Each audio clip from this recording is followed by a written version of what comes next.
यस्य नामामृतं वन्दे विश्वं संसारसारम् नित्यशुद्धं निराभासं निराकारनिर्जनं नित्योऽद्वैतं सच्चिदानन्दं गुरुं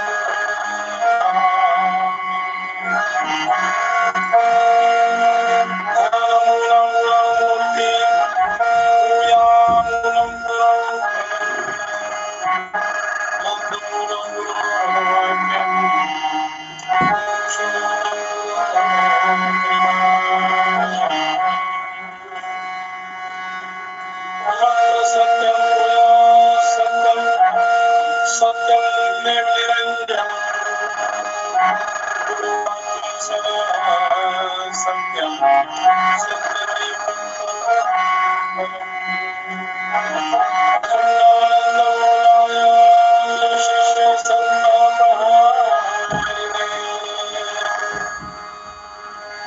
सच्चिदानंद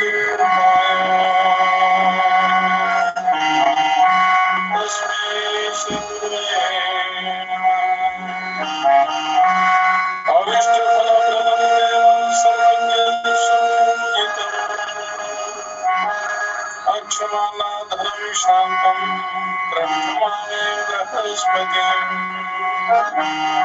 बृहस्पति शिरः पातु ललाटं पातु मे गुरुः कर्णौ सुरगुरुः पातु मे अभीष्टदायकः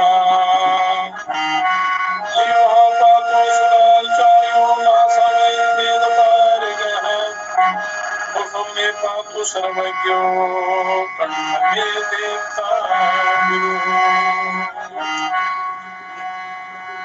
भुजामङ्गीरसः पातु करो पातु शुभाप्रदा स्तनो मे पातु वागीश कुक्षिमे शुभलक्षणा लावे देवो पातु मध्ये पातु शुभ्राः कटे पातु जगदन्तं मे पातु कान्तवे चाणक्ये सुराचार्यो पादो विश्वात्मके सदा अन्यानि चानि चाञ्जानि रक्षणे सर्वतो नित्येतकल्चं नित्यन्ते कालयापठेन सर्वान् कामान् वाप्नोति सर्वत्र विद्येते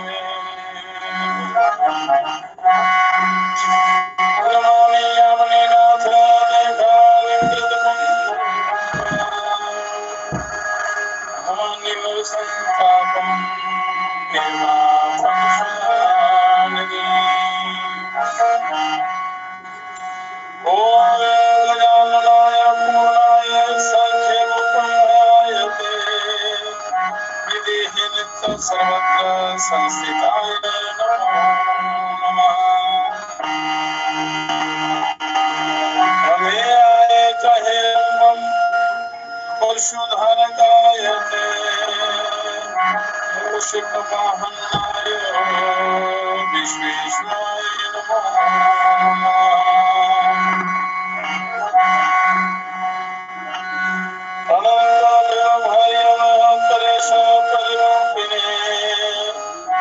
शिवपुत्राय देवाय गुहाग्रजाय ते नमः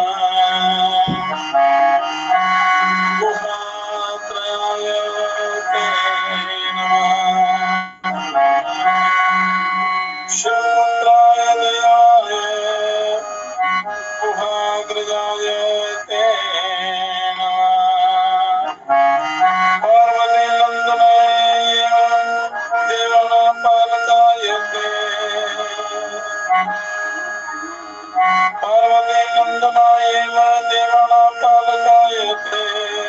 सर्वेषां पूज्य देहाय गणेशाय नमः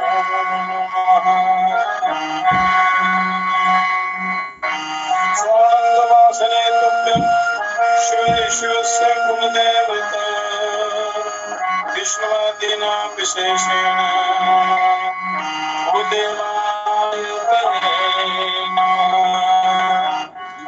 योगाय सर्वेषां योगशान्तिप्रदायका परमेशाय नमस्तभ्यम् ब्रह्मभूते प्रदायते सिद्धिबुद्धिपदे नाथ सिद्धिबुद्धि प्रदायिने माये मायिकेभ्यश्च महोदय नमो नमः। लंबोदराय कैतुभ्यं सर्वोदरगताय च ओमायिने च मायाया आधाराय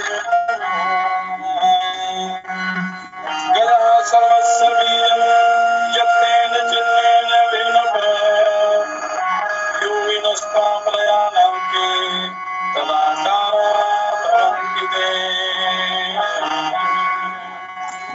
तेन गजवक्त्रश्च तेजस्विनस्त्वं गजाननः वेदादयो विकुण्ठश्च शङ्कराद्यश्च देवलोकः शुक्रादयश्च शेषाद्यः स्तोत्रिषत्वा भवन्तिनः तथा वे संस्कृतो असि पुष्पोक्ता तो दर्शनात्मना एवं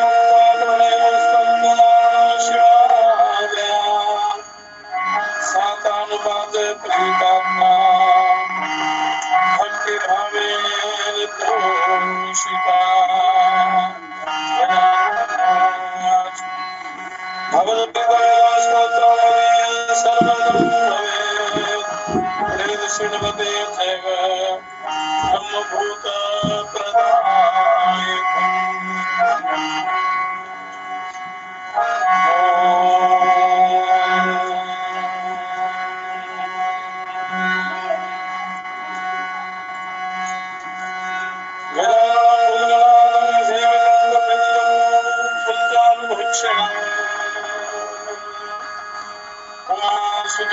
विनाशकारकम् नमामि विघ्नेश्वरपादपङ्कजम्। ॐ सरस्वत्यै नमः।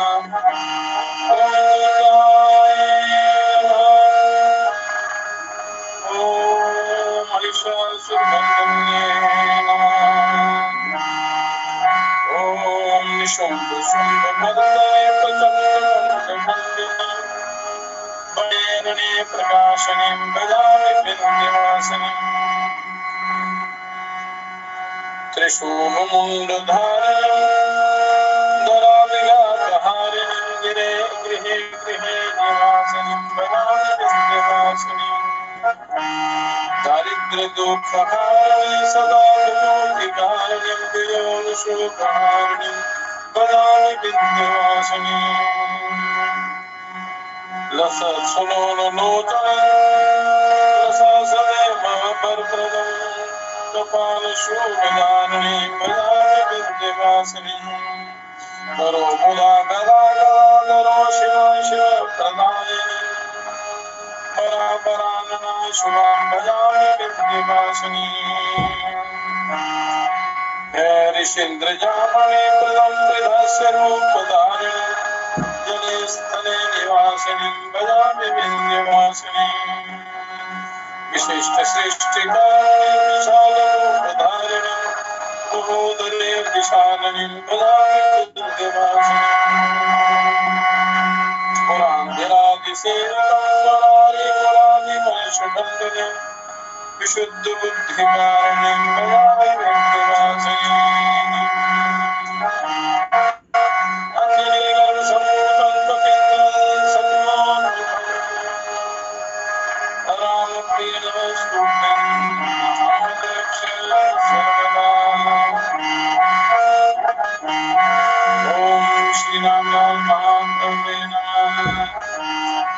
श्री हरिभक्त चैतन्य सद्गुरुदेव नमः।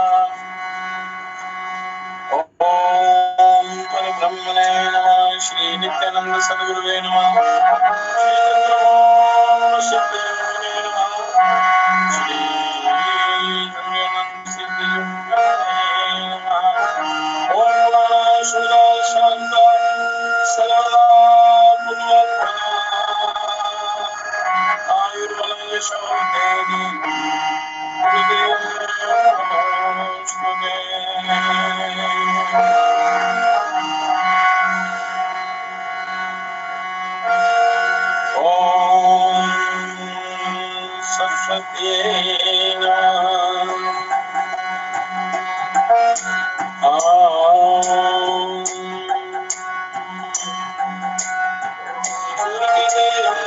सरस्वती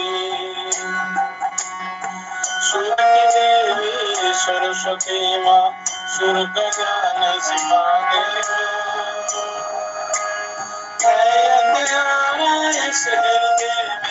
सुर का दीप दिखा दे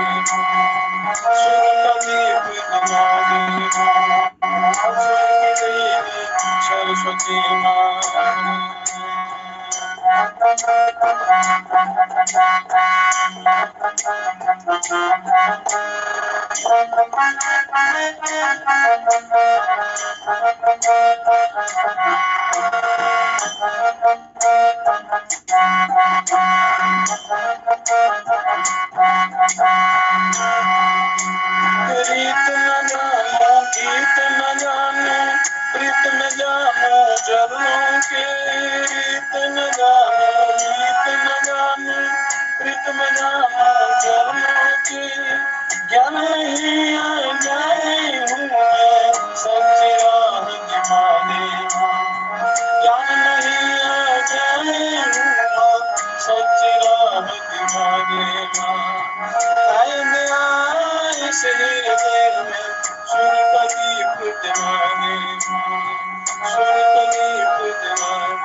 बंधन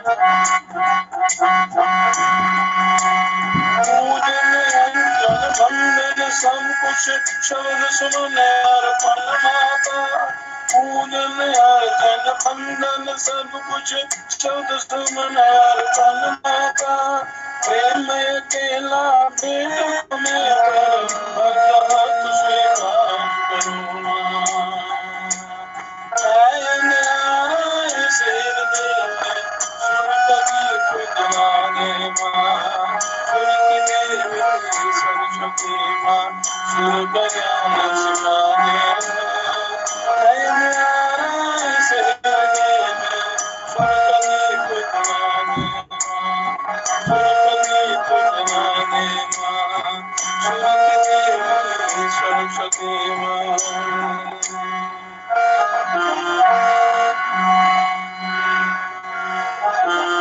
पुण्यात्मन सत्संग मंडल, ब्रह्म ज्ञान जिज्ञासु,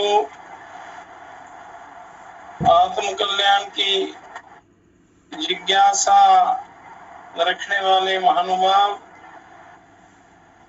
सरस्वती सबको सद्बुद्धि दे।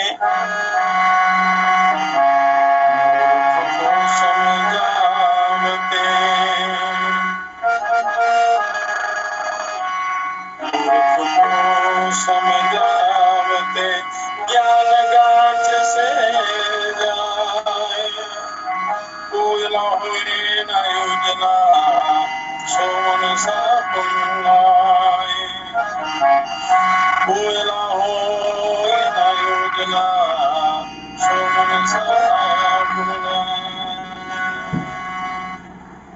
पुण्यार्थियों, मूर्ख को समझाने से कोई लाभ नहीं, क्योंकि मनुष्य विषय भोगों की लालसा से मूर्खता को प्राप्त हो जाता है, समझाने पर समझता नहीं। इसलिए मूर्ख को समझाने से कोई लाभ नहीं, उससे अपने पास का ज्ञान भी यूं ही चला जाता है, व्यर्थ ही चला जाता है दूसरों को समझाने से, मूर्खों को समझाने से। जैसे चाहे 100 मन साबुन लगाओ, परंतु कोयला कभी उजला नहीं हो सकता।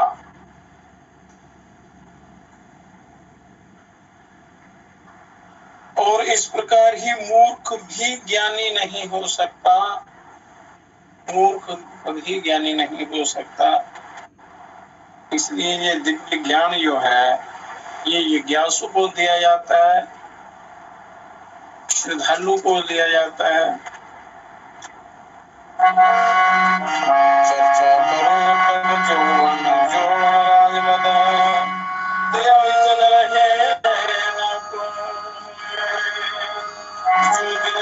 सत्संग में जीवन का जो दिन जाए सत्संग में जीवन का फल सोए। जीवन, यौवन और राज्य का अभिमान कोई भी स्थिर नहीं रहते, ये कोई भी वस्तु स्थिर नहीं रहती। केवल जो दिन सत्संग में व्यतीत हो जाए, अच्छी चर्चा में व्यतीत हो, उस हरि चिंतन में व्यतीत हो, अच्छा सोचने विचारने में व्यतीत हो, वही जीवन का यथार्थ फल है। अर्थात सत्संग करना चाहिए। सत्संग का एक पल भी कल्याण करने वाला होता है, और जो एक पल सत्संग के बिना बीते तो वो पतन करने वाला होता है। मनुष्य को सोचना चाहिए कि मेरा एक पल भी जो सत्संग से रहित बीता, निंदा चुगली में बीता या विषय भोगों में बीता, बुरे कामों में बीता, क्यों बीता? नहीं बीतना चाहिए था, उसका प्रायश्चित करना चाहिए और अगला समय जो है वो संभालना चाहिए, उसमें जागृत हो जाना चाहिए। तो इसलिए सत्संग के समान कोई रास्ता नहीं है सरल। तो ये सत्संग जो है वो उसमें परम सुख, परमानंद की अनुभूति होती है, ईश्वर का रास्ता मिलता है। चर्चा करो तब चौपटे में ध्यान करो तब दो,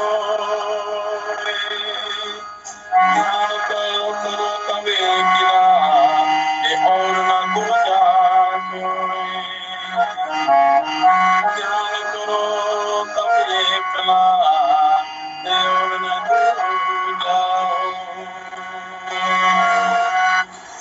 जब सत्संग की चर्चा करनी हो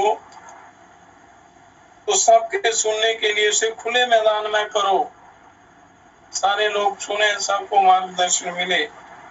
जब विशेष ज्ञान साधना की बात हो तो केवल दो, उपदेशक और शिष्य, जिज्ञासु को होना चाहिए, दो को होना चाहिए। जब कोई दिव्य ज्ञान साधना, योग ध्यान साधना हो, परंतु आत्म साक्षात्कार के लिए ध्यान करना हो तब साधक को मात्र अकेला रहना चाहिए, दूसरा कोई पास नहीं होना चाहिए, नहीं तो ध्यान भंग हो जाता है।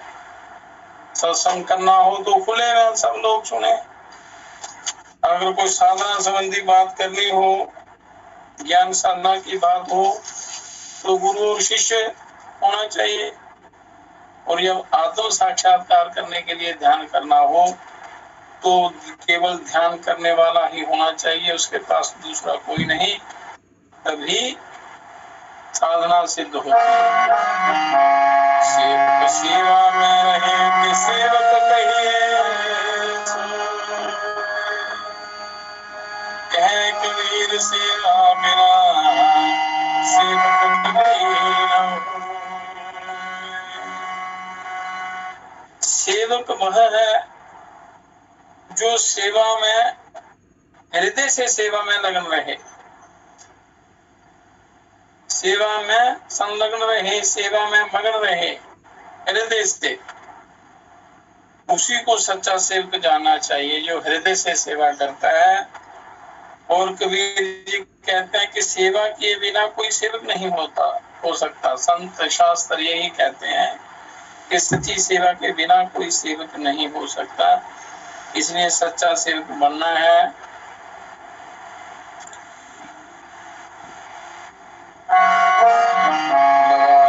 सत्य ज्ञान सो सब ही बंधन, कहे कबीर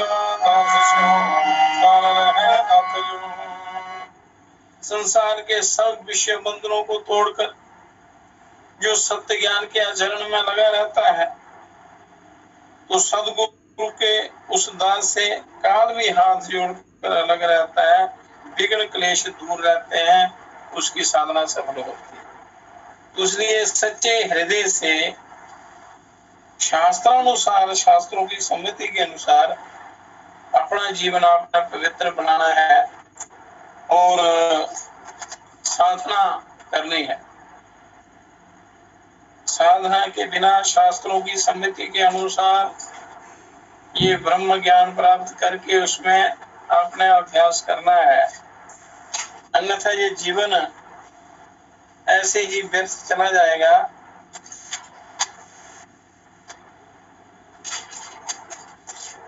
तो इसको व्यर्थ नहीं जाना है, व्यर्थ नहीं जाने देना, अपना जीवन सफल बनाना है। ब्रह्मचर्येण तपसा राजा राष्ट्रम विरक्षति, आचार्यो ब्रह्मचर्येण ब्रह्मचारिण्यमिच्छते। के ज्ञान प्राप्त करने के लिए जो आचरण किया जाता है, ज्ञान की प्राप्ति के लिए जो आचरण किया जाता है, जो व्यवहार किया जाता है, वह ब्रह्मचर्य है। ब्रह्मचर्य के तप से राजा अपना राज्य पुष्ट रखता है और गुरुजन अपने शिष्यों को ज्ञानवान बनाते हैं ब्रह्मचर्य के तप से। और जो मनुष्य उसका पालन करता है तो परम ब्रह्म परमात्मा को प्राप्त कर लेता है। ब्रह्मचारी ब्रह्मभ्राजति भरते तस्मिन् देवा आदि विश्वे सुमोतः, प्राणापानो यनन्नाद व्यानम वाच मनोहरिदम ब्रह्मवेदाम। के ज्ञान और परमात्मा की प्राप्ति के लिए ब्रह्मचर्य आवश्यक है। संपूर्ण दिव्य गुण ब्रह्मचारी में ही हो सकते हैं। ब्रह्मचारी प्राण अपान और ज्ञान को, मन और हृदय को सभी ओर से हटाकर ब्रह्म ज्ञान की ओर लगाता है और मेधावी होता है, उसका कल्याण हो जाता है। ब्रह्मचर्येण तपसा देवा मृत्यु उपागनत, कि ब्रह्मचर्य और तप के बल पर ही देवताओं ने मृत्यु को जीत लिया है। तो शास्त्रों के अनुसार जो नियम है, युक्तियां, उनके अनुसार अपना जीवन चलाना, बनाना, तो ब्रह्मचर्य की परिभाषा को अच्छी प्रकार समझकर वैसा परम पवित्र जीवन बनाना चाहिए, उसी से कल्याण होता है। आचारित्वा ब्रह्मचर्यं अल्लधायोचेन धनम संति चावरसी गन्नाः च पुराणानि अनुत्थुनम। कि जो लोग ब्रह्मचर्य का पालन नहीं करते और युवावस्था में धन अर्जित नहीं करते, उनकी टूटी हुई कमानों की तरह पतन हो जाता है और बाद में सिर धुन धुन कर पछताते हैं, बाद में पछताना पड़ता है। इसलिए शास्त्रानुसार अपना जीवन परम पवित्र बनाना चाहिए। थोड़ा सा जीवन है तो इसमें व्यर्थ की बातों को छोड़कर अपने कल्याण की तरफ चलना चाहिए। यजुर्वेद में ऋषि आदेश देते हैं, परम मृत्यु अणुपरे ही पंथा यस्ते अन्य इतरो देवयाना चक्षुष्पदे श्री श्रीणमते ते ब्रह्मी महिमानः प्रजारिरीकोहम पुराणम। हे मनुष्यों, जीवन पर्यंत श्रेष्ठ पुरुषों का अनुसरण करना चाहिए। अनुसरण कर पूर्ण आयु प्राप्त करो। पूर्ण आयु प्राप्त करनी चाहिए। जितनी आयु निश्चित की है परमात्मा ने, तो श्रेष्ठ पुरुषों का आचरण करते हुए वो आयु पूर्ण कर सकता है मनुष्य। ब्रह्मचर्य से रहकर परिपक्व अवस्था में विवाह कर उत्तम संतान को जन्म दो। और पहले 25 वर्ष पूर्ण ब्रह्मचर्य का पालन करके गृहस्थाश्रम में प्रवेश करके संस्कारी संतान को जन्म दो। हमारी संतान भी ब्रह्मचर्य पालन से विमुक्त ना हो, ऐसे संस्कार उनको देने, उनको ये संसारिक वैकारिक सुख सुविधाएं देंगे तो उनका जीवन व्यर्थ चला जाएगा, पतन हो जाएगा, उनका जीवन नष्ट भ्रष्ट हो जाएगा, गिर जाएगा मनुष्य स्थिति से। इसलिए उनको अच्छे संस्कार देने हैं। इंद्रियाणां दृष्टुष्टाणां हयानामिव धावतामं कुर्वेत धृत्या सारथ्यं संहृत्येन्द्रियं मोचनम्। इंद्रियां दुष्ट घोड़ों की तरह दौड़ करती हैं, दुष्ट घोड़ों की तरह दौड़ती हैं, इधर उधर दाएं बाएं ऊपर नीचे, ये गलत जगह दौड़ती रहती हैं। अतः उन इंद्रिय रूपी घोड़ों को सारथी रूपी बुद्धि से, बुद्धि सारथी है, सारथी रूपी बुद्धि से इंद्रिय रूपी घोड़ों को मार्गदर्शन करना है। सारथी रूपी बुद्धि से अपने अधीन करना है, उनको इंद्रियों को अपने अधीन करना है और उनको सन्मार्ग पर चलाना चाहिए। इंद्रियों को दुष्ट गुणों की तरह गलत मार्ग में जाने से रोकना चाहिए, अपने नियंत्रण में करना चाहिए इंद्रियों को, और उनको सही दिशा में मोड़ना चाहिए, अपने कल्याण की तरफ लगाना चाहिए। तो हर धर्म में ब्रह्मचर्य की महत्ता कही गई है, सब जगह। तो शुद्ध आहार, शुद्ध विचार, शुद्ध व्यवहार, शुद्ध दृष्टि, शुद्ध कर्म, शुद्ध सदा चरित्र आपका होना चाहिए, तब जाकर ये जीवन पवित्र बनता है, कल्याण होता है। इंद्रियों की रक्षा करो, अर्थात ब्रह्मचर्य का पालन करो। इंद्रियों को दुष्ट गुणों की तरह खुला मत छोड़ो, नहीं तो शरीर रूपी रथ का ये पतन कर देंगे।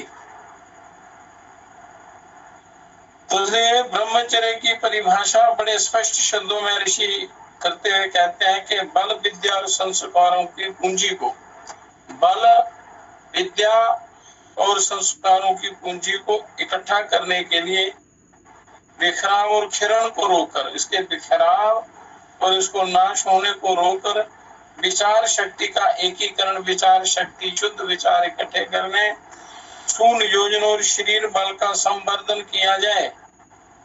हर प्रकार से मनुष्य पतन की तरफ ना जाए, कल्याण की तरफ जाए, ऐसे कर्म करना। इसे परित्याग तक ही सीमित न माना जाए, क्योंकि परोक्ष रूप से कामुक चिंतन क्रिया ना जुड़ी होते हुए भी हानि उससे अधिक हानि पहुंचाता है। साक्षात वासना से जो मन में अंदर विचार रहते हैं उल्टे सीधे, कामना जो मन में रहती है तो ज्यादा घातक होती है, ज्यादा नुकसान पहुंचाती है। इसलिए अंतःकरण को बिल्कुल पवित्र रखना, शुद्ध रखना, अतः विचारों का संयम करना है, विचारों को खराब नहीं होने देना। इंद्रिय संयम से अन्य आश्रित रूप से जुड़ा मानना चाहिए कि विचारों का संयम, इंद्रियों का संयम, इंद्रियों के संयम के साथ साथ विचारों का भी संयम करना है। विचारों को भी आपने पुष्ट करना है तो उसके लिए योग साधना है, अच्छा संग है, गुरुओं का मार्गदर्शन है। अपना जीवन कोई कसर नहीं छोड़नी चाहिए अपने जीवन को पवित्र बनाने में। अब कहते हैं कि बिखराव को, अस्त व्यस्तता को रोककर अपनी शक्तियों को एक दिशा में लगा देने की महत्ता से सभी अवगत हैं, सब जानते हैं। ये बिखरी हुई शक्ति को, अस्त व्यस्तता को इकट्ठा करना चाहिए, और जब इकट्ठी हो जाती है, एकता में बड़ा बल होता है। एक तरफ ध्यान लगा देंगे तो वो ध्यान सिद्ध हो जाता है, ईश्वर की प्राप्ति हो जाती है। तो बारूद बेर कर उसमें आग लगा दी जाए तो भक से जलकर राख हो जाएगा, जल्दी राख हो जाएगा। पर यदि उसे बंदूक या तोप में भरकर एक दिशा में पुलिस में धकेल दिया जाए तो निशाने को तहस नहस कर देगी। अगर बिखरा हुआ बारूद होगा, बिखरी हुई शक्ति होगी तो ऐसे ही नष्ट हो जाएगी। जैसे बिखरे हुए बारूद को आग लगाएंगे तो वहीं उसी जगह पर खत्म हो जाएगा, वो खराब हो जाएगा। अगर उसको तैयार करके उसको उसमें बनाकर गोली में डालकर भरकर जब डालेंगे तो वो अपने लक्ष्य का भेदन कर देता है, नष्ट नहीं होता है। उसी प्रकार मनुष्य को अपनी बिखरी हुई शक्तियों को एकत्र करना है, उनका एकीकरण करना है, साधना करनी है, उस शक्ति की तेज पुंज अपने अंदर जमा करना है तो वो परमात्मा तक पहुंचा देता है, लक्ष्य का भेदन हो जाता है। तो सूर्य किरणें ऐसी ही बिखरी रहती हैं, तो यदि उन्हें आतिशी शिष्य के द्वारा किसी इकट्ठा किया जाए तो थोड़े से दायरे का एकीकरण देखते देखते आग जलाने लगेगा। आतिशी शीशा सूर्य की रोशनी में जब रखेंगे, किसी कागज पर उसकी किरणें डालेंगे तो वो सारी शक्ति इकट्ठी होकर उस कागज पर पड़ेगी और उसको जला देगी, वो जलने लगता है।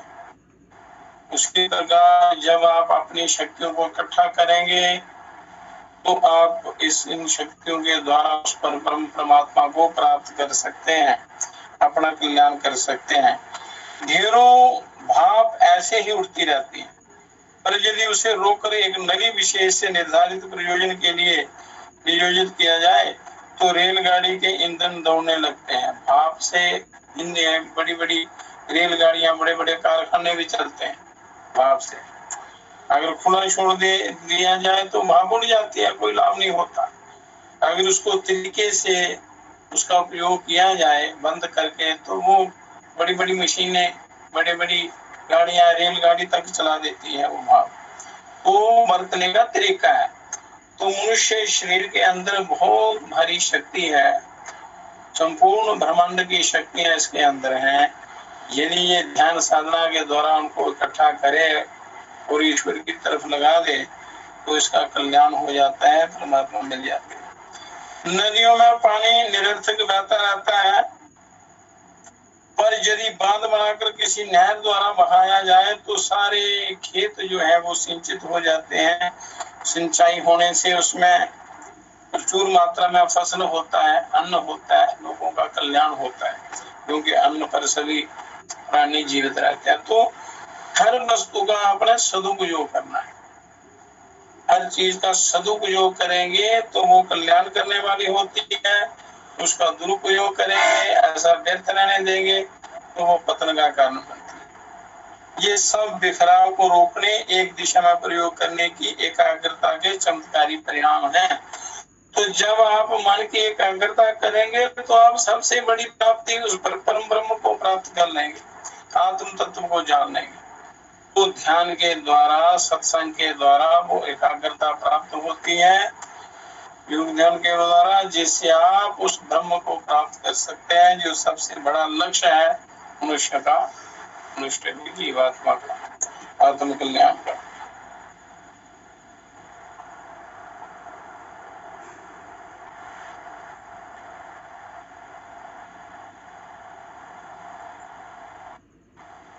तो कहते हैं कि उत्थान और पतन का कारण क्या है? मनुष्य के उत्थान और पतन का कारण क्या है? तो किसी ने पूछा कि मनुष्य शक्तियों का भंडार है, फिर वह डूबता गिरता क्यों है, दुखी क्यों रहता है? तो गुरु ने इसके उत्तर में अपना कमंडलू पानी पर फेंक दिया और दिखाया कि वह ठीक प्रकार तैर रहा है। दोबारा उसे लिया और तनी में छेद करके फेंका तो वह डूब गया। गुरु ने बताया कि असंयम के छेद हो जाने से, जैसे पहले ठीक साबुत कमंडलू उन्होंने जल में डाल दिया तो वो तैरने लगा, फिर उसमें छेद करके डाला पानी में तो वो कमंडलू डूब गया। तो फिर गुरुओं ने बताया कि असंयम के छेद हो जाने से दुर्गुण घुस पड़ते हैं। असंयम रूपी अगर शरीर में छेद हो जाए, असंयम हो जाए, आचार विचारहीन हो जाए मनुष्य, तो वो वह मनुष्य को डुबो देते हैं। वो असंयम जो है, वो अमर्यादाएं जो हैं, अपाचार जो है, वो मनुष्य को डुबो देता है। गाय का दूध यदि मछली में दुहा जाए तो वह जमीन पर पड़ेगा। छलनी में दुहा जाए, छलनी होती है छाननी, आटा छानने वाली, उस छलनी में अगर दूध दुहा जाए तो वो सारा जमीन पर गिर पड़ेगा, गंदगी पैदा करेगा, खराब हो जाएगा। गाय पालने का लाभ नहीं मिलेगा। लाभ तभी होगा जब दुहने का पात्र बिना छेद का होगा। कहने का तात्पर्य यह है कि लाभ आपको तभी होगा जब आपका जीवन पवित्र होगा, संयमित होगा, नियमित होगा, मनुष्य सदाचारी होगा, संस्कारी होगा। तो इंद्रिय शक्ति, मानसिक शक्ति को यदि कुमार्ग के छेदों से बहने दिया जाए तो मनुष्य की क्षमता इसी प्रकार समाप्त होकर रहेगी जैसे छलनी में दूध लेने से दूध बर्बाद हो जाए। उसी प्रकार यदि इंद्रिय शक्ति और मानसिक शक्ति को यदि कुमार्ग रूपी छिद्रों में डाल दिया जाए तो मनुष्य की सारी शक्तियां नष्ट हो जाएंगी, जीवन बर्बाद हो जाएगा। तो कहने का तात्पर्य यह है कि संयम रूपी जो पात्र है वो आपने बनाना है, अपने आप को पवित्र बनाना है, छेद रहित बनाना है, विकार रहित बनाना है, वासना रहित बनाना है, दुर्गुणों से दूर रहना है। तभी आप उस परम ब्रह्म को प्राप्त कर सकते हैं, उस शक्ति से अपने आप को जान सकते हैं, या सदा के लिए आपका कल्याण हो सकता है, आवागमन से आप छूट सकते हैं। इसलिए आपका आचार रूपी धन जो है, तप है, संयम रूपी जो आपका तप है, उसको आपने इकट्ठा करना है तप को, तो जाकर आपका जीवन सफल होगा।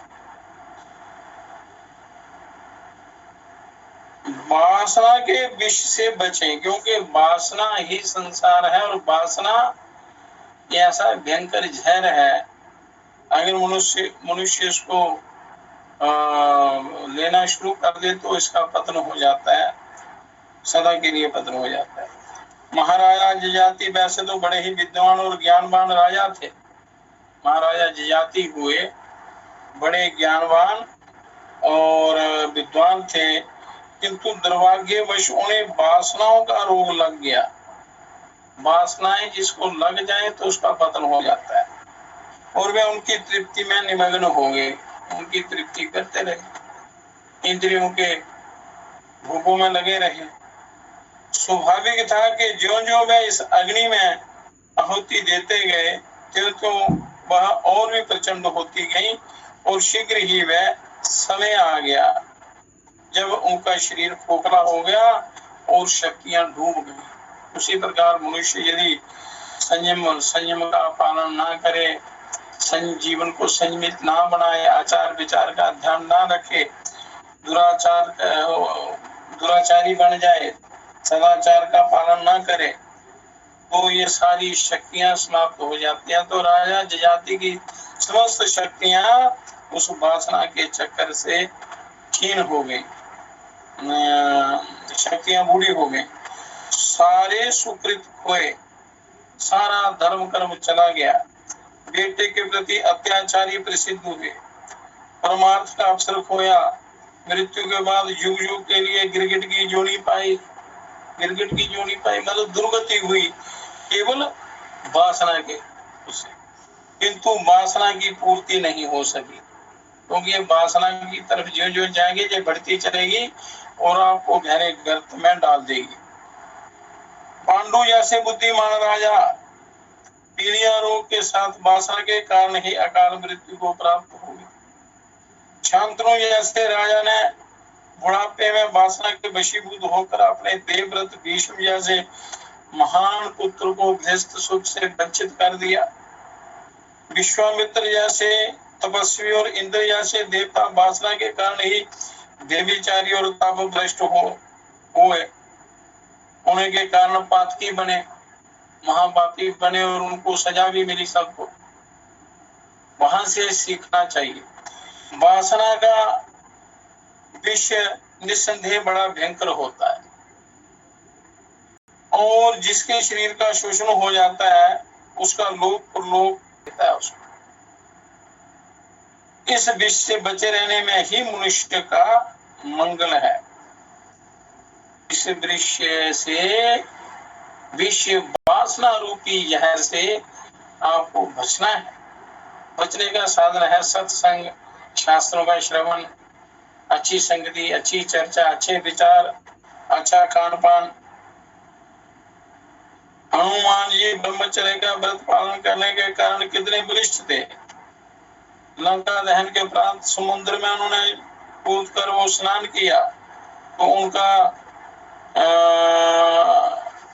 उनको कोई जरा भी कुछ हानि नहीं पहुंची। इतने भर से उनका जो पसीना था वो मछली निकल गई। इतने भर से मछली के गर्भ से महाप्रतापी मकर ध्वज पैदा हुए और ब्रह्मचारी भीष्म पितामह शाह महीने शैया पर लेटे रहे ब्रह्मचर्य के बल से और उत्तरायण सूर्य उगने पर ईशा पूर्व की शरीर त्यागा। तो ब्रह्मचारी सुखदेव जी का भी ज्ञान आपको कितना बड़ा था, विश्व विख्यात है, तेज प्रख्यात है उसमें सब जगह। तो इसलिए मनुष्य को अपने आचार विचार कर्म सुधारने चाहिए, पवित्र बनाने चाहिए यदि अपना कल्याण चाहते हैं। तभी आप सारा योग साधना कर पाएंगे। योग साधना तभी होगी, प्राणायाम आसन तभी होगा जब आप ब्रह्मचर्य का पालन करेंगे। तभी आप तब वो साधना करके उस परमात्मा को प्राप्त कर सकते हैं। अब जो ये परम पवित्र शरीर आपको मिला है ये ब्रह्मांड का ही नमूना है। जो पूरे ब्रह्मांड में जो तत्व है वो उसी शरीर के अंदर है। परिपूर्ण ब्रह्म परमात्मा इस शरीर में है। तो इस विराट पुरुष के शरीर में आत्मा के 4 विशेष स्थान होते हैं। नाभि, हृदय, कंठ और ब्रह्मरंध्र। नाभि, हृदय, कंठ और ब्रह्मरंध्र, ये 4 स्थान हैं परमात्मा के बताए गए। इन चारों क्षेत्रों में चतुर्थ चरण से युक्त ब्रह्म प्रकाशित होता है। चारों क्षेत्रों में ब्रह्म अपने चौथे चरण से युक्त प्रकाशित होते हैं शरीर के अंदर। ऐसे ही आत्मा की चार अवस्थाएं हैं।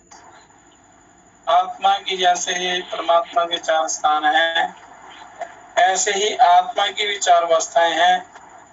जागृत, स्वप्न, सुषुप्ति और तुरीय अवस्था, ये चार अवस्थाएं हैं। पहली जागृत, फिर स्वप्न, सुषुप्ति और तुरीय अवस्था। तो इन अवस्थाओं में से जागृत अवस्था में ब्रह्मा और स्वप्न अवस्था में विष्णु, सुषुप्त अवस्था में रुद्र, चतुर्थ जो तुरीय अवस्था है उसमें अक्षर रूप परमात्मा प्रकाशित होता है। ओम का रूप, अक्षर रूप ओम में। और ये आत्म तत्व स्वयं मन और हाथ पैर आदि इंद्रियों से रहित होते हुए भी प्रकाश युक्त कहा जाता है। ये प्रकाश युक्त होता है आत्म तत्व। तो उसी आत्म तत्व को प्राप्त करने के लिए आपको ब्रह्मचर्य का पालन करना है। तो ब्रह्मचर्य का जब हम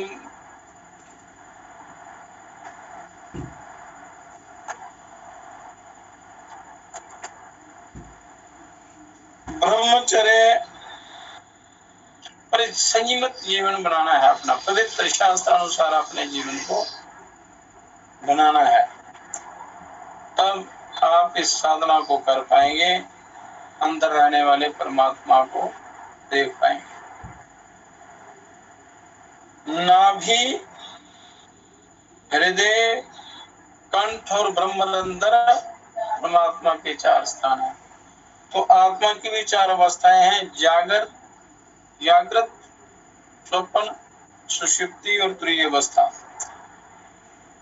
तो जहाँ यत्र लोकाना लोका, देवाना देवा, वेदाना वेदा, यज्ञाना यज्ञ, माताना माता, पिताना पिता, स्नुषाना स्नुषा, चांडालोना चांडाला, पोलकसोना पोलकसाः, श्रवणोना श्रवणा, तापसोना तापसा, इत्येकमेव परम ब्रह्म विभाति निर्वाणम्। आत्मा ब्रह्म में, यहाँ आत्मा अर्थात ब्रह्म में लोक के रूप में नहीं है, वहाँ लोक के रूप में नहीं है आत्मा। ये देव रूप में नहीं है, वेद रूप में नहीं है, यज्ञ रूप में नहीं है, माता के रूप में नहीं है, पिता रूप में नहीं है, और सुषा पुत्रवधू, सुषा कहते हैं पुत्रवधू, और सुषा रूप में नहीं है, चंडाल रूप में नहीं है, पोलकस कहते हैं भील को, भील रूप में नहीं है, श्रवण कहते हैं सन्यासी को, श्रवण के रूप में नहीं है, और तपस्वी के रूप में नहीं है, किंतु वह ब्रह्म सदैव एक निर्वाण स्वरूप और प्रकाश स्वरूप है। वो ब्रह्म, परिपूर्ण ब्रह्म, परम पिता परमात्मा, जिसकी चर्चा चल रही है, जिसकी प्राप्ति के लिए आप साधना करते हैं। न तत्र देवारिष्या पितर ईशते प्रतिबुद्धा सर्वविद्येति। वहां देवगण, ऋषिगण और पितृगण भी शासन करने में समर्थ नहीं है, यहाँ परमात्मा का स्थान है। तो साधना करने से, ध्यान करने से उनका साक्षात्कार होता है। उस अविनाशी ब्रह्म को ज्ञान के द्वारा ही जाना जा सकता है, और वह सर्व विद्या के स्वरूप वाला है। तो ज्ञान कहाँ से मिलेगा आपको? सत्संग से ज्ञान मिलता है, ईश्वर का चिंतन करने से, गुरुओं के मार्गदर्शन से, गुरुओं की सेवा शुश्रूषा करने से, उनकी सेवा भक्ति से वो दिव्य ज्ञान मिलता है। तो ज्ञान ईश्वर का प्राप्ति कराने वाला होता है। हृदय स्था देवता सर्वा, हृदय प्राण प्रतिष्ठिता, हृदय प्राणस्य ज्योतिष त्रिवृत सूत्रं च तद्विदु, हृदय चैतन्य तिष्ठति। हृदय में सभी देवतागण देवगण स्थित हैं। हृदय में समस्त देवता स्थित हैं।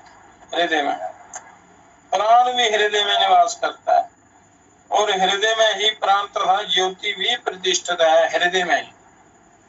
और इस तरह से हृदय में 3 स्वरूपों में परम ब्रह्म का निवास रहता है। हृदय में 3 स्वरूपों में परमात्मा का निवास रहता है। इस तथ्य को प्रकट करने के लिए 3 सूत्रों 3 धागों से युक्त यज्ञ सूत्र अर्थात जिनेऊ यज्ञोपवीत है, ऐसा उसके रहस्य को समझने वाले मानते हैं। वह अविनाशी परम ब्रह्म चेतना के रूप में हृदय में प्रतिष्ठित है। वो ब्रह्म इस हृदय में प्रतिष्ठित है।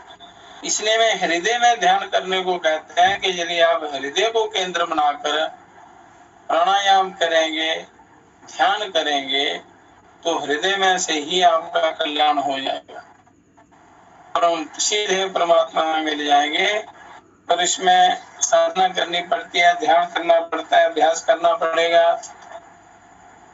तो हृदय में बड़ा जल्दी ध्यान लगता है और किसी प्रकार की हानि होने का डर नहीं रहता, क्योंकि परम ब्रह्म परमात्मा, उस ब्रह्म का प्रकाश, सारे देवगण, सारी शक्तियां, ज्योति सब हृदय में निवास करते हैं। शरीर रूपी इस शरीर रूपी रथ में, हृदय रूपी गुफा में। यज्ञोपवीतम परमं पवित्रम प्रयापतेर्यत्सहजं पुरस्तात् आयुष्यमग्रहं प्रतिमन्त्रं शुभ्रं यज्ञोपवीतं बलमस्तु तेजा। ये परम पवित्र यज्ञोपवीत सर्वप्रथम प्रजापति ब्रह्मा जी के साथ ही सहज देह इंद्री की तरह प्रादुर्भूत हुआ। ये दीर्घायुष्य प्रदान करने वाला है। हृदय में ध्यान करना ही असली यज्ञोपवीत है। हे मनुष्य, ऐसा जान करके तुम उत्तम और शुभ यज्ञोपवीत धारण करो। यज्ञोपवीत मतलब उस परमात्मा का ध्यान हृदय में करो। ये यज्ञोपवीत तुम्हारे लिए बल और तेज प्रदान करने वाला है। तो साशिखम पपणं कृत्वा बहनी सूत्रं त्यजेत बुधा यदक्षरं परम ब्रह्म तद सूत्रमिति धारयेत। कि शिखा के सहित मुंडन करने के पश्चात संन्यास धर्म को ग्रहण करके ज्ञानी जनों को ब्रह्म सूत्र अर्थात यज्ञोपवीत का त्याग कर देना चाहिए। जिस अविनाशी तत्व को परम ब्रह्म कहा गया है वही इस सूत्र के रूप में प्रतिष्ठित है, ऐसा जान करके उसी श्रेष्ठ यज्ञोपवीत को हृदय में प्रतिष्ठित करना चाहिए। वो हृदय में जो परिपूर्ण ब्रह्म परमात्मा, उनका तेज, सारे देवतागण, स्वयं ब्रह्म वहां विराजमान है। तो हृदय में आपने ध्यान करना है। हृदय में ध्यान करने से आपको उस परम लाभ की प्राप्ति होगी जिसका योगी जन करते हैं, जिसकी प्राप्ति बड़ी साधना के बाद प्राप्त करते हैं। वो आप हृदय में ध्यान करने से प्राप्त कर सकते हैं। तो हृदय में ध्यान करने का तरीका है कि हृदय स्थान है जहां दोनों नाभि से ठीक ऊपर जो पसलियों का जहां जोड़ है, वहां पर पसलियों और छाती की जो हड्डी, ये तीनों जहां मिलती हैं, ये हृदय केंद्र जो है, ये हृदय चक्र है। यहाँ पर अनाहत नाद तो है। वो गतिशील हृदय नहीं, उसके साथ ही बिल्कुल रीढ़ की हड्डी के में ये चौथा चक्र है, मूलाधार, स्वादिष्ठान, मणिपुर और अनाहत चक्र जिसे बोलते हैं। यहाँ पर परिपूर्ण ब्रह्म प्रतिष्ठित है। तो वहां ध्यान करना है अपने, इस हृदय को केंद्र बनाना है और हल्के लंबे गहरे श्वास लेने हैं। ये समझना कि हृदय से ही हम श्वास ले रहे हैं और हृदय से ही छोड़ रहे हैं, या कि हृदय में कोई किसी भी मंत्र को ले लो, ओम ओम राम राम, जो कोई भी मंत्र या गुरुओं का दिया हुआ मंत्र, ये ऐसा ध्यान करना है कि हृदय में उसका मानसिक रूप से वो सतत जाप जो है वो चल रहा है। और श्वास हल्का गहरा लंबा श्वास अंदर आ रहा है, उसमें थोड़ा ध्यान देकर उसको लंबा कर देना है, खींचना है श्वास को, और फिर धीरे धीरे छोड़ना है। ओ के साथ आप श्वास को खींचे, मां के साथ छोड़े, केंद्र आप हृदय को बना लें। हृदय चक्र में ध्यान करते रहेंगे तो अभ्यास करते करते करते ये चक्र खुल जाएगा। तो एक सधे सब सधे, यदि ये हृदय चक्र खुल जाए अच्छी प्रकार, तो परमात्मा प्रकाशित होते हैं, बाकी सारे चक्र खुल जाते हैं, बड़ी आसानी से ध्यान करने मात्र से ही खुल जाते हैं। तो सतत निरंतर ध्यान करना है। इसकी और भी कई युक्तियां हैं, क्योंकि शरीर में कई प्रकार के मल जमा हो जाते हैं या कफ शरीर के अंदर भर जाए, तो गज करनी क्रिया, कुंजल क्रिया कहते हैं उसको। जल पीकर यदि पेट में कोई खराबी हो जाए, कफ आदि को हो जाए, या कोई एसिडिटी गैस इत्यादि बन जाए, तो पानी गर्म करके, पीने लायक पानी गर्म करके उसमें थोड़ा सेंधा नमक मिलाकर एक चुटकी, एक आधा चम्मच त्रिफला भी ले लेना पहली बार, पहले गिलास में के साथ। फिर कोई 2 लीटर जितना पानी पी सके पीना, और फिर इस पानी को खड़े होकर झुक कर आगे निकाल देना। एक तरीका है कुंजल करने का, युक्ति वो अच्छी प्रकार सीखे हो, उसकी विधि सीख लेनी चाहिए तभी करना चाहिए। तो उससे जो अंदर कई प्रकार के एसिड बने होते हैं, दोष होते हैं, बीमारियां होती हैं, तो पानी से सारा वो कफ इत्यादि निकल जाता है। पानी खट्टा कड़वा निकले तो दोबारा पानी पीकर उसको 2-3 बार आप कर लें। जब खट्टा या कड़वा पानी निकलना बंद हो जाए और कफ निकलना बंद हो जाए तो बंद कर देना, फिर हल्का सादा पानी पीकर एक बार उल्टी कर लेना, कुंजल कर लेना। तो उसके बाद हल्का व्यायाम कर लेना, और खट्टी या तीखी कोई भी चीज उस दिन नहीं खानी, और उस दिन दूध पी सकते हैं। खिचड़ी, मूंग की दाल की खिचड़ी, पतली पतली खिचड़ी, उसमें देसी घी डाल के उसको लें। शाम को सात्विक हल्का पौष्टिक भोजन भी ले सकते हैं। तो उससे क्या होगा कि अंदर के सारे दोष निकल जाएंगे, शरीर हल्का हो जाएगा, पेट स्वच्छ हो जाएगा, और यक्षाग्नि बढ़ेगी, पाचन शक्ति बढ़ेगी, ध्यान अच्छा लगेगा, प्राणायाम अच्छा होगा, और बड़ा जल्दी उससे लाभ मिलता है। ये यौगिक षटकर्म है। फिर उसमें धोती आती है, शंख प्रक्षालन है, कपाल भाती, नेति है, जल लेती है, त्राटक है। तो जिसके लिए जो उपयोगी हो, जिसकी जरूरत हो, वो साधना करनी चाहिए, कर लेनी चाहिए, सीखना चाहिए गुरुओं से। वो अपने जीवन में उनको उतारना चाहिए, काम में लेना चाहिए, क्योंकि जीवन स्वस्थ रहे तभी सभी प्रकार के सुख प्राप्त होते हैं। सबसे पहला जो सुख है स्वस्थ काया है, निर्मल काया, व्याधियों रहित काया, आदियों व्याधियों रहित शरीर जो है, सबसे प्रथम वो साधना करनी है। शरीर की शुद्धि, शरीर का शुद्धिकरण जब हो जाता है तो फिर अगली साधना होती, प्राणायाम, धारणा, ध्यान, समाधि, मेरे सारे चक्र खुलते हैं। जब भी कभी कोई पेट में या कहीं भी खराबी हो तो पानी गर्म करके उसमें कुंजल कर लेना चाहिए। तो इसमें भी कुछ सावधानियां बरतनी हैं, कब कैसे ये क्रियाएं करनी है, वो अच्छी प्रकार जानकारी करनी चाहिए और इनके करने से बड़ा लाभ मिलता है, ध्यान साधना में लाभ मिलता है, प्राणायाम अच्छे ढंग से होता है, स्वस्थ नाड़ियां शुद्ध हो जाती हैं, चित्त प्रसन्न रहता है। तो इस प्रकार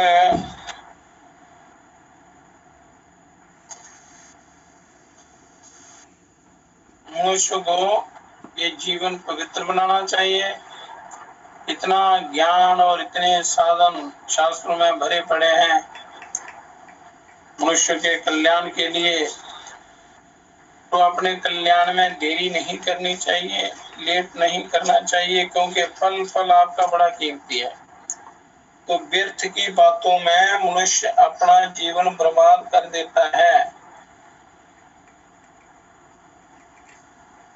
तो उसको बर्बाद नहीं करना है अपना जीवन। समय का सदुपयोग करना है, समय को संभालना है। बंदिया भक्त संभाल न सदा जानता है, बंदिया भक्त संभाल न सदा जानता है। ये समय जो है भागता है, समय हाथ में नहीं आता है, तो इसलिए अपना उद्धार करने में, अपना कल्याण करने में कभी प्रमाद नहीं करना चाहिए।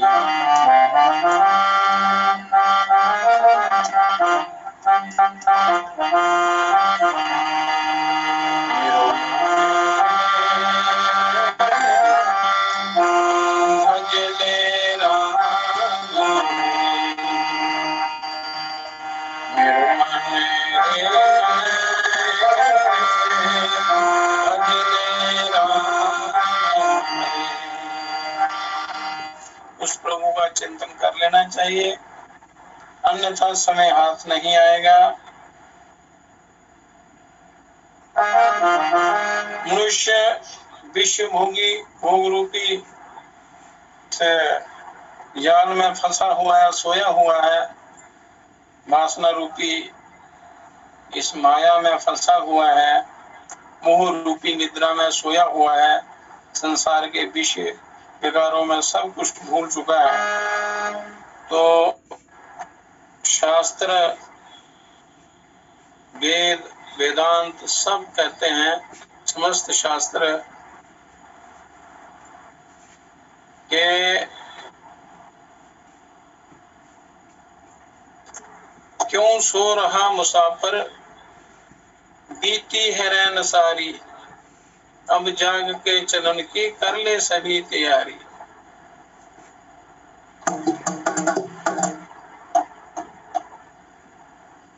क्या सो रहा मुसाफिर,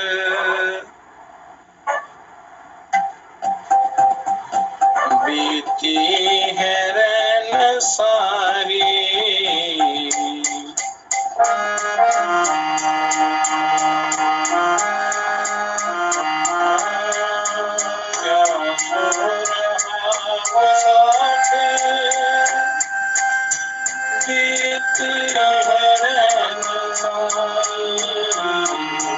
अब जाग के चलन की करने सभी तैयारी, अब जाग के चलन की करने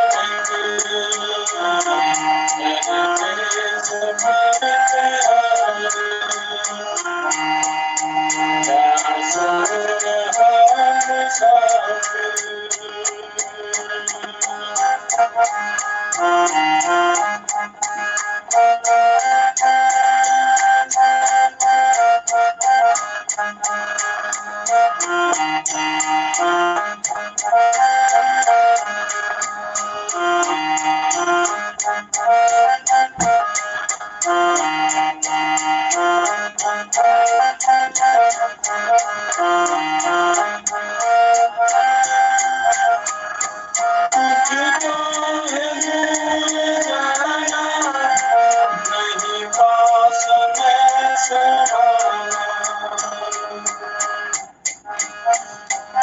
मुझको है भूल जाना, मेरे पास है सहारा,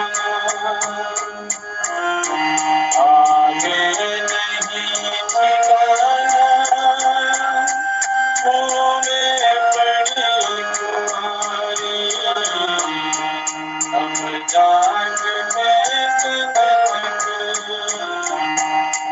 तैयारी, अब जाग के करने सभी तैयारी, क्या सुन रहा मुसाफिर।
पूंजी सभी कमाई, कुछ ना करी कमाई। ये जो श्वास रूपी पूंजी आपको मिली थी वो सारी बर्बाद कर दी, यहाँ डुबा दी, लुटा दी विषय भोगों में। कुछ ना करी कमाई के कुछ भजन सत्संग दान परोपकार पुण्य कुछ नहीं किया, साधना नहीं की, वो पूंजी कमाई नहीं। पूंजी सभी कमाई, कुछ ना करी कमाई। क्या ले वतन में जाई, कर्जा किया है ब्याज। क्यों असली वतन में जाना है जहाँ से आए हैं, ये तो मुसाफिर खाना है, ये तो सराय है, संसार अपना घर नहीं है। इसे हम अपना मान बैठे हैं, बैठकर यहाँ मस्त हो गए हैं, पर खुद नहीं कुछ करेंगे ना, जहाँ से जाएंगे तो वो तो ले जाएंगे अपने आप। जाना पड़ेगा, जहाँ से तो जाना ही है, तो जाना निश्चित है। तो इसलिए मनुष्य को वो अपना साधना सामग्री इकट्ठी करनी है, भजन रूपी परोपकार रूपी सत्संग दान भजन रूपी जो पूंजी है, धन है, वो इकट्ठा करना है अपना। कर्जा किया है भारी, जहाँ आकर और उल्टे सीधे कर्म करके और नया कर्जा कर दिया, और फिर जन्म जन्मांतरों में चुकाना पड़ता है, जन्म लेने पड़ते हैं, भोगने पड़ते हैं पाप कर्म। तो उससे छूटने के लिए आपको समय मिला है, वो समय बर्बाद नहीं जाने देना। पर मनुष्य क्या करता है, वश में आ जाता है चोरों लुटेरों के। वो क्या है, वश में ठगों के आया, दृढ़ जाल में फंसाया। वश में ठगों के आया, दृढ़ जाल में फंसाया। परदेश दिल रमाया, घर की सुखी के सारी। परदेश दिल रमाया, घर की सुखी के सारी। अब जाग के चमक, परदेश गीत आई।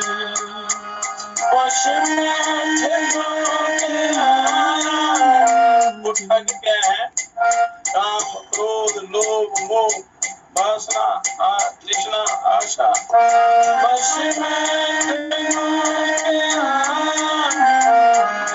जाल में फंसाया, परदेश दिल लगाया।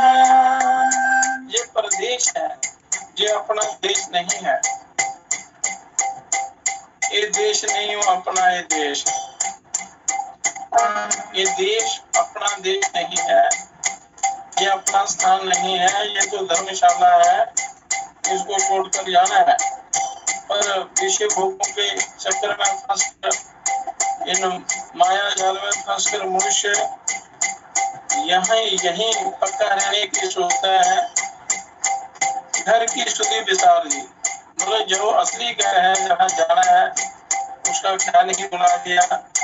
उसके लिए कोई सामान इकट्ठा नहीं किया। भजन रूपी, सत्संग रूपी घर की स्तुति विसारी, अब जाग के चलन की कर ले सभी तैयारी। ये इस मोह रूपी निद्रा से जाकर अपने कल्याण की तैयारी कर, जाने की तैयारी कर, जाना सदा के लिए जाना है। जाग के चलन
इस मोह रूपी निद्रा में सोकर अपना जीवन बर्बाद नहीं करना है। शास्त्र कहते हैं कि क्या सो रहा मुसाफिर, बीती है रात सारी, के जीवन रूपी रात्रि सब बीत गई। अब जाग के चलन की कर ले सभी तैयारी। जो समय बचा है उसमें अपने कल्याण की तैयारी कर ले। आगे जाकर क्या मुंह दिखाएंगे, इसलिए भजन, सत्संग, ध्यान रूपी तप करके अपना कल्याण करना है। तो समय को ना गवाते हुए साधना में रत होना है और अपना कल्याण करना है, अन्यथा ये समय दोबारा नहीं मिलेगा। ओम शांति ही शांति ही शांति ही। हे परम पिता, हे विश्व पिता, हे राष्ट्र पिता, हे जगदाधार, हे करुणामय दीन दयालो, पूर्ण गुरु हे अपरंपार, हे महेश अब शीघ्र कृपा कर, हमें दीजिए योग विचार। मानवता के प्रेरक बनकर नाथ करे सुखमय संसार। हे परम पिता, हे विश्व पिता, हे राष्ट्र पिता, हे जगदाधार, हे राष्ट्र पिता, हे जगदाधार। मानवता योग का विकास हो, विश्व में शक्ति का प्रकाश हो। मानवता योग का विकास हो, विश्व में शक्ति का प्रकाश हो। सभी कर्तव्य प्राय हो, परस्पर प्रेम हो, सबका कल्याण हो, सत्य सनातन धर्म की जय हो। ओम हर हर हरि हर